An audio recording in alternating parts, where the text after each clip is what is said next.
When Euro-American explorers and settlers first arrived in the Salt River Valley where modern Phoenix is today, they found the remains of the Hohokam canals and platform mounds and ball courts, but they found no people living and irrigating along the Salt River. To the south, along the Gila River, the Akamel-A'atam, the Gila River Pima, lived and used small irrigation systems, not ones as large as the prehistoric Hohokam irrigation systems. What happened to the Hohokam? The archaeological record suggests there was a considerable decline in population after AD 1450, and after that time there doesn't seem to have been any permanent settlement along the Salt River. Despite its ability to provide for irrigation and the fertile lands along it, this area was not reoccupied after it was abandoned by Hohokam populations. This complete abandonment of what was once the central part of the Hohokam territory and the great decline in populations suggests that there was a large-scale collapse of the political and economic system that we call the Hohokam. While the transition from the pre-classic to the classic period is still not well understood, recent research is providing new information that allows us to better understand some of the possible causes of the Hohokam collapse. Researchers have suggested a variety of issues may have played into this and contributed to the collapse of Hohokam society. Field salinization, the accumulation of salts in the soils that led to declining productivity, is one possibility. Droughts and shortages of water would have adversely affected irrigation and is another possibility. At the other end from not enough water, droughts, there is too much water and flooding, and severe flooding along the rivers could lead to the destruction of irrigation infrastructure. There is also evidence of increasing disease and malnourishment during the classic period, as well as indications of increasing social conflict. Was it one of these, or was it a combination of all of these factors? Salinization, the accumulation of salts in soils, can be caused by the use of irrigation waters that have a lot of salts in them, or a rise in the local water table as a result of irrigation. Both of these are possible in the Phoenix area. The Salt River is called the Salt River for a reason. It carries a high load of dissolved solids, most of which are salts. Historically, salinization affected some areas under irrigation within 30 to 50 years. So some of the first irrigation systems that were built in the Phoenix area after 30 to 50 years of intensive use began to accumulate salts in the soils. And this occurred especially in areas that had poor draining soils, the area immediately west of the airport, where some of the earliest historic canal systems were built, or ones with naturally high water tables. The parts of Tempe and Chandler have high water tables that would have pushed salts up as more water was added through irrigation. Now, historically, salinization temporarily affected agricultural production. More salts in the soils negatively affects plants and can lead to declining productivity in fields that have more salts in them. But this accumulation of salts can be solved by digging drainage ditches downslope of the fields to allow proper drainage and limit the accumulation of salts. It can also be solved through groundwater pumping, which was one of the primary means that has been used historically. However, prehistoric people did not have the ability to drill and pump groundwater, but they had other means that they could use to address the problem of salinization.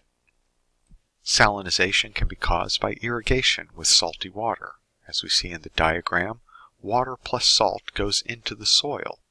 Some of the water evaporates because it is so hot and dry here. The water is literally sucked out of the soil, but it leaves those salts behind.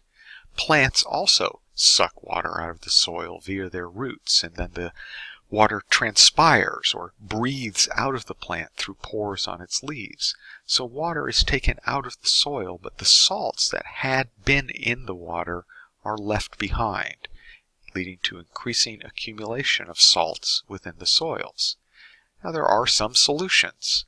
Provided with sufficient drainage, salts can be flushed out of the soils by flooding the fields with low salt content water during high winter flows. So if you have enough water during certain times of the year, during the winter, you can flush some of these salts out of the soils and remediate any accumulations that occurred over previous years. Another way to deal with increasing salt accumulation in soils is to plant salt-tolerant crops, crops that aren't negatively impacted by increasing amounts of salt. And cotton is an incredibly salt-tolerant crop. However, it requires more water to cultivate, so it's kind of a double-edged sword. I'm going to balance out the salt accumulation by planting a crop that requires more water and may compound the accumulation of salt in the soils. Little barley, a variety of wild barley that was semi-domesticated and grown as a cool season winter crop, is also very salt tolerant. And some varieties of beans also can tolerate high levels of salt. Corn, however, cannot. Salty soils lead to declining productivity. They limit the ability of the corn plant to tassel. The tassel at the top is the male part of the plant, and if it's not producing enough pollen, it will not create enough kernels and will not be able to provide sufficient yields. Salinization can also be caused by a rising water table from irrigation with insufficient drainage. So if there's not sufficient downslope drainage, water builds up below the field and the water table rises. And this can push salts upwards from lower in the soils and allow them to accumulate up within the root zone where they may impact plant growth. And some of the solutions for this is to provide sufficient drainage, to dig ditches at the lower end of the fields in order to allow the excess water to drain out. You can also plant salt-tolerant crops like cotton or little barley or some beans. And another possibility is to fallow the land, to leave it out of production, and do not irrigate it, allowing the water tables to move downwards and not accumulate additional salts within the soils. Salinization was first proposed as a cause, not the cause, but a cause, of the Classic period collapse by archaeologist Frank Midvale in 1924. He did not feel it was the only cause, but there were multiple interacting causes, including not just salinization, but also periods of water shortage and damage from flooding, and that these all compounded the impacts from each other, leading to the collapse. We also know that Autumn traditional farmers knew how to reclaim saline soils for agriculture. They knew how to remediate the accumulation of salts and create soils that were useful for agriculture. Anthropologist Frank Russell worked with the Autumn in the late 1800s, and in his book he reported, "The Pimas knew, however, to deal with this difficulty. They flooded the tract repeatedly and in this way washed the alkali, the salts, out of it, and they declared that they never abandoned a piece of ground because of it." So information suggests that the Pimas, and likely their prehistoric ancestors, the Hohokam, knew how to use flooding a field in order to flush the salts out. However, this requires a abundant water supply, and during periods of low water availability, there may not have been enough water to allow for the remediation of salt accumulation in certain fields. Drought has also been suggested as a contributing factor to the collapse of the Hohokam. Periods of drought would reduce the availability of water for irrigation, as there is less water flowing in the streams because there is less rain and snow falling. And this decline in the availability of water would lead to declines in agricultural productivity. There may not be enough water to go around. And you couldn't necessarily balance out the loss of agricultural productivity with wild resources, because during a period of drought, wild resources would also decline in their availability.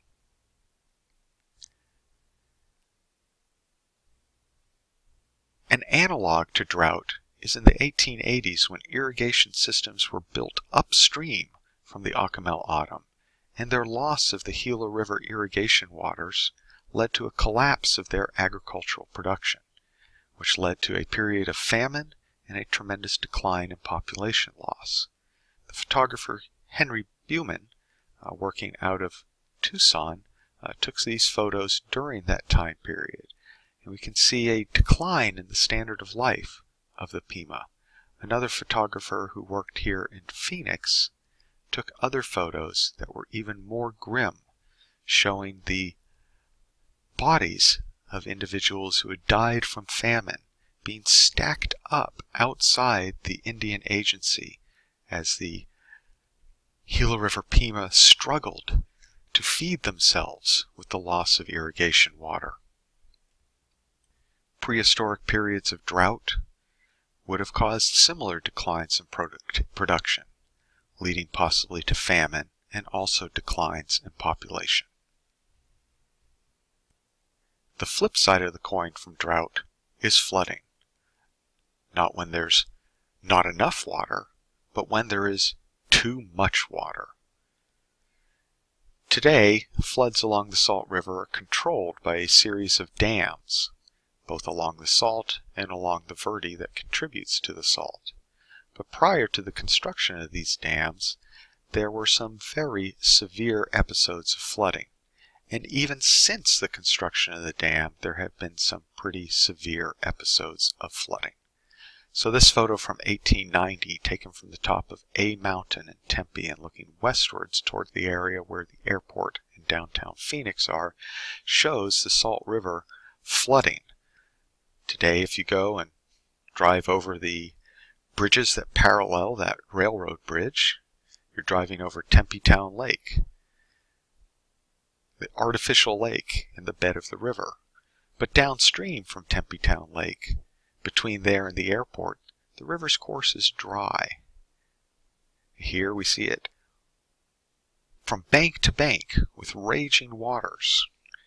And floods like this could have been incredibly damaging to irrigation systems. A flood in 1915 destroyed that bridge that we saw in the previous photo. Here we see, looking from the north across to the south, the river is flowing from the left side of the screen to the right side of the screen, and you can see how it bent the railroad ties that the gentleman on the right is sitting next to. The river has gone up incredibly in its level. In the previous photo, even at flood, the decking of the bridge where the railroad flowed was significantly above the level of the water.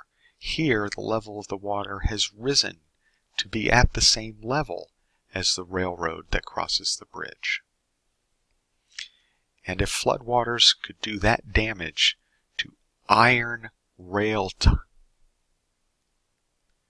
think of what it would do to the prehistoric irrigation systems and the relatively flimsy earthen and brush dams that extended into the river to divert the flow of the river into the canals.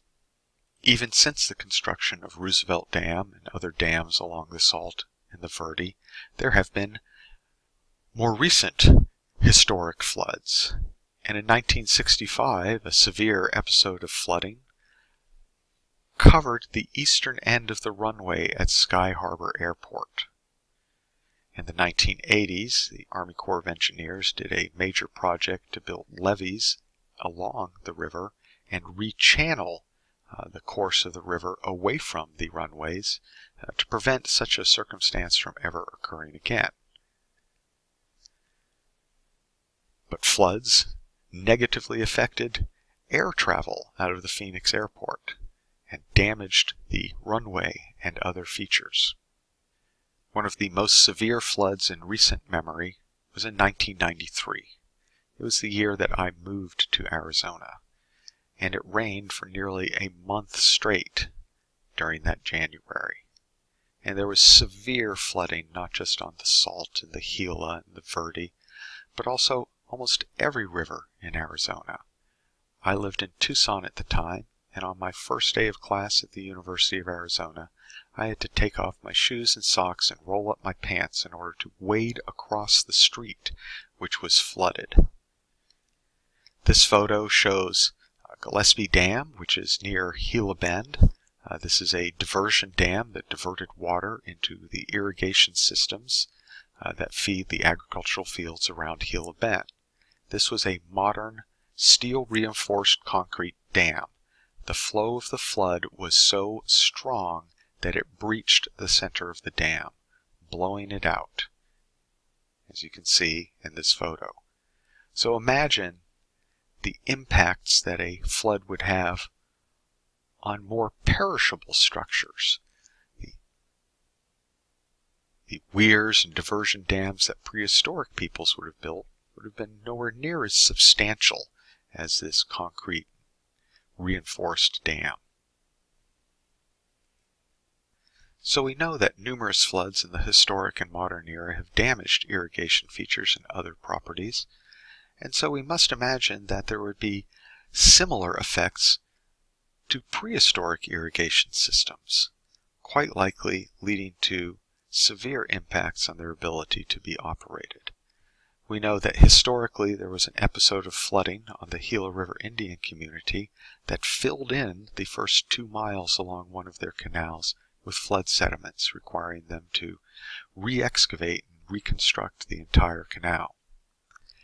H.R. Patrick, who is one of the first American settlers in the Phoenix area and built one of the first irrigation systems in the Phoenix area, diverting water near the airport to deliver it to his farmstead near where the Arizona Science Center is today, just east of downtown. He wrote the first description of the prehistoric irrigation systems, and he noted that the bed of the Salt River was significantly downcut from the prehistoric canal intakes. When there is flooding, it can change the nature of the river course. It can erode away the bed of the river and deposit it further downstream, leading the gradient of the river's flow to be lower. So a severe flood could not only flood into your irrigation system, it could destroy your diversion weirs or other features associated with the irrigation system. It could move the river to the point that it may not be able to be tapped by the irrigation systems that you had previously used. Studies that were begun in conjunction with the excavations at La Ciudad, a prehistoric village that is located just east of downtown, about where the 10, 202, and 51 come together, used tree ring data to reconstruct the stream flow characteristics of the Salt and Gila rivers. The tree rings are wider during years with more rainfall and narrower during years when there is less rainfall. And we have the ability to reconstruct the amount of rainfall during particular years based upon the width of these tree rings. And so they could identify periods when there would have been low flow, periods of drought when there was not enough water flowing through the river, and periods of high flow or floods that could have potentially damaged irrigation systems. The researchers also looked at the changes in the channel, how the channel was shaped, the nature of the channel, how high it was, whether water was running through one single course or whether it was a braided stream. that could also affect the ability to tap water from the river and deliver it to fields. This research has led to the production of this relatively complicated figure. On the left-hand side, you see the flow of the Gila River from bottom to top in years from 1050 to 1550. And the squiggly line shows periods of low flow versus periods of high flow, with high flow peaking towards the right and low flow dipping towards the left. Then they identify when there were extended periods of low flow by those bars, and then also identify when there were significant floods. The same thing is done for the Salt River on the right-hand side, with the peaks coming in towards the left and the declines towards the right along that squiggly line. The same identification of periods of low flow and high flow. You'll note that there are different patterns for the different rivers because they each have different sources of their water. The Salt derives much of its water from along the Mogollon Rim, whereas the Gila River derives its water from mountains that are along the Arizona-New Mexico border. In the central block, there are the terms Savano and Polveron. Savano is the terminal classic period. It is the last phase within the classic period, whereas the Polveron is the first immediate post-classic period phase, evidence of occupation after the collapse of these large-scale social and economic systems. And these Polveron sites were much smaller and materially perhaps less wealthy. They had less access to resources from outside the area, and they seem to have been using more wild resources than the earlier Hohokam, who were more dependent upon agricultural produce from irrigated fields. The dashed line in the middle, the slanting one, shows that the transition from the Savano to the Polveron phase seems to have occurred at different times in the Gila and Salt Valley. That the transition from Savano to Polveron appears to have occurred earlier in the Salt Valley and later in the Gila. In the Salt, between 1350 and 1385, there were some incredibly large droughts that were preceded and followed by some incredibly large floods that were preceded and followed by severe episodes of drought.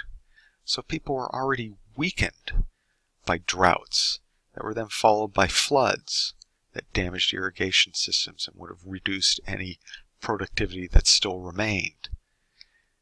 And then these droughts, these floods, are followed by more drought. So it's not just a double whammy, it's like a triple whammy. Drought, flood, drought. Each compounding problems that already existed, leading to increased hunger, lack of food, and declining populations. In the Gila Valley, however, you have a different pattern, and there also seems to be periods of severe drought that are followed by periods of severe flood just before the transition to the Polveron phase. In this case, around 1425. Some 50 years or so later than the damage from drought and flooding occurred in the adjacent Salt Valley. Now, as the effects of drought and flooding impacted populations in the Salt Valley, some people may have moved and tried to join communities in the Gila, which would have increased stresses in subsequent periods of drought and flood in the Gila Valley. And finally, there's the possibility of social conflict and what the role that conflict may have had in the collapse of the Hohokam political and economic systems. There's a whole series of O'odham myths that talk about the fall of the Hohokam. Julian Hayden, who we saw in the video Under These Fields 1,000 years ago, when he excavated at Snaketown in the 1930s, In the evenings, he would hang out with the autumn workers around the fire and listen to the stories that they would tell and record these stories. And they would tell stories about the Hohokam and about what happened to them. They said that there were rain shamans, or Shivani, who lived on top of the mounds, that these rain shamans were immigrants from the north, and they brought with them rituals and supernatural powers that allowed them to control the weather. Now, initially, these rain shamans benefited the people with their powers, and they were invited to join the community and were accepted because of the benefits they provided. But they slowly began to use those powers primarily to benefit themselves. And this led to disputes within the community, and the people called upon their culture hero, Elder Brother. He was not the creator, but he was present at the time of creation, and was always available to the people to help them in their times of need. So they called upon Elder Brother, and he brought allies from the east, and led a military campaign in order to defeat the mound shamans. And he used magic powers to counter the magic powers that the shamans had. In these myths, Elder Brother leads his warriors in attacks upon the different platform mounds and the shamans who lived on top. And first there would be a contest of supernatural powers. For example, the first platform mount that Elder Brother and his forces attacked was Casa Grande, and there the rain shaman Morning Green lived, and he had the power to create fogs. So he created a fog that hid his forces from Elder Brother's and created confusion upon the battlefield. But Elder Brother was able to use the powers of the sun to burn the fog away and allow his soldiers to see the enemy and to guide their arrows straight towards them. Elder Brother and his warriors defeated the rain shamans at Casa Grande, and then moved down the Gila River to its juncture with the Salt, attacking each platform mound along the way, and then moving up the Salt, attacking Pueblo platform mounds as they proceeded upriver. And the last platform mound where they defeated the rain shaman was at Pueblo Grande, where Yellow Buzzard was defeated by Elder Brother.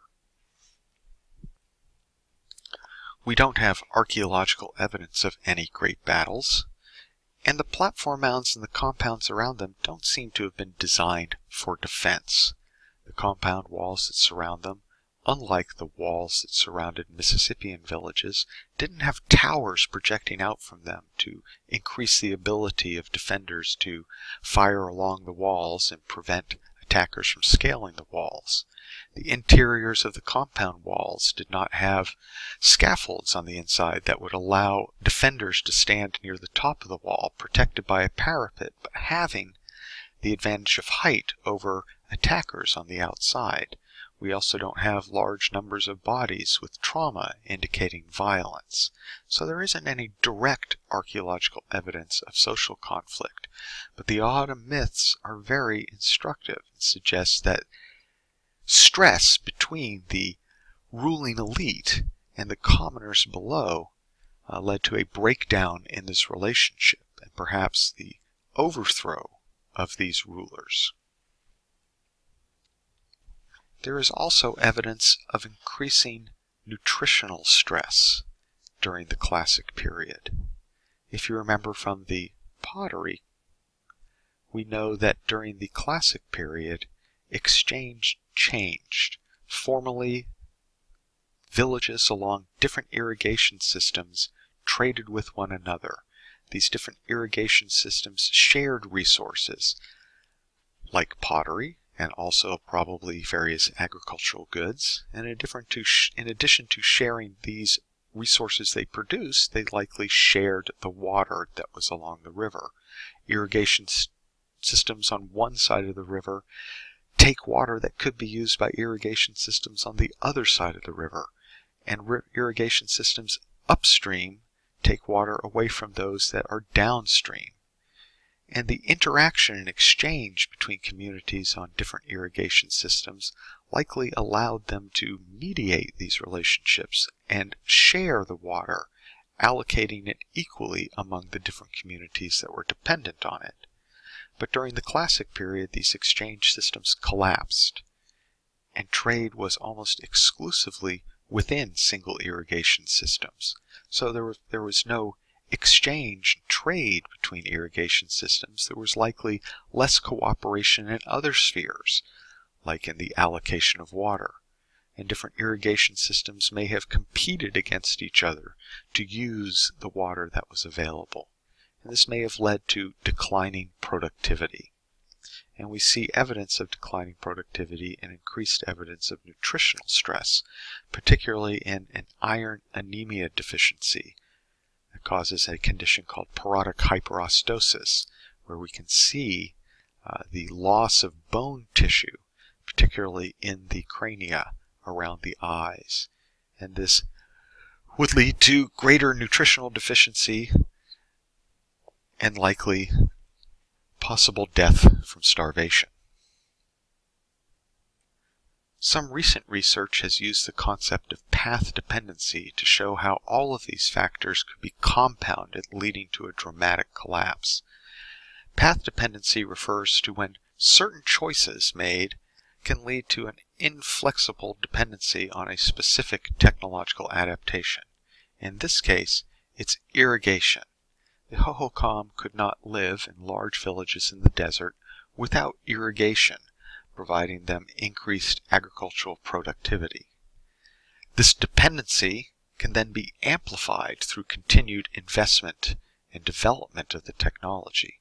So as irrigation systems grew, increasing the amount of land under production, it allowed for the growth of population. As populations grew, they further expanded irrigation systems, and they were utterly dependent upon these irrigation systems. If the irrigation systems failed, it's not as though these large populations fed by the highly productive agriculture from irrigated fields could revert to just using wild plant resources, because there simply would not be enough wild plant resources to support these large populations. And so this sets the stage for the potential of a dramatic collapse leading to a complete reorganization of the social, economic, and political systems.